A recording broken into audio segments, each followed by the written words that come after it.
Адам деген әлемнің мақпағы. Түсінер мұны олардан данышпаны.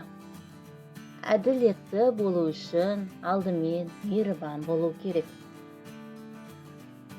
Көзде сөйлей алады, қуаныштан күледі, жылайды алады. Көздермен естен адастыруға да, жылата да аласың. Сөздермен алдауға болады, бірақ көзбен алдау мүмкін емес. Адамның көздерінде тылсым күш жатыр. Ей көңілім, сыйлық күтпе бұл заманнан қараңғы. Уақыт озар, барлығынан шан қаптырып адамды.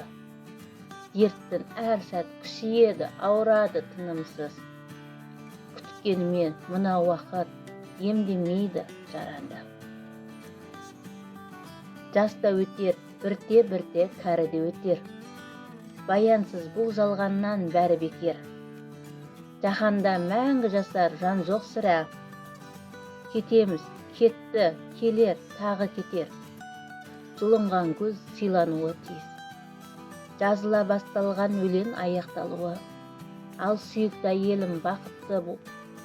Олай болмаса, әлін жетпес тірлікті бастамауың керек. Уайым ертеңгі мәселені шешпейді, тек бүгінгі мазаны алады.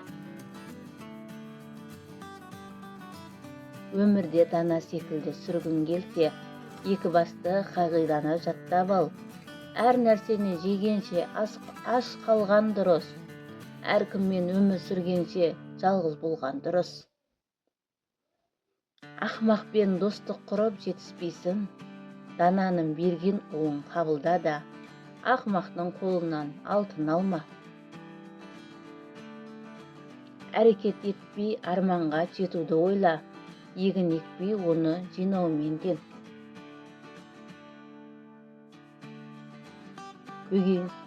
Бөтенге шексіз сеніп қалудан сақтан, дос деп құрмет тұтып жүрген адамның өзі сені сатып кетуі мүмкін.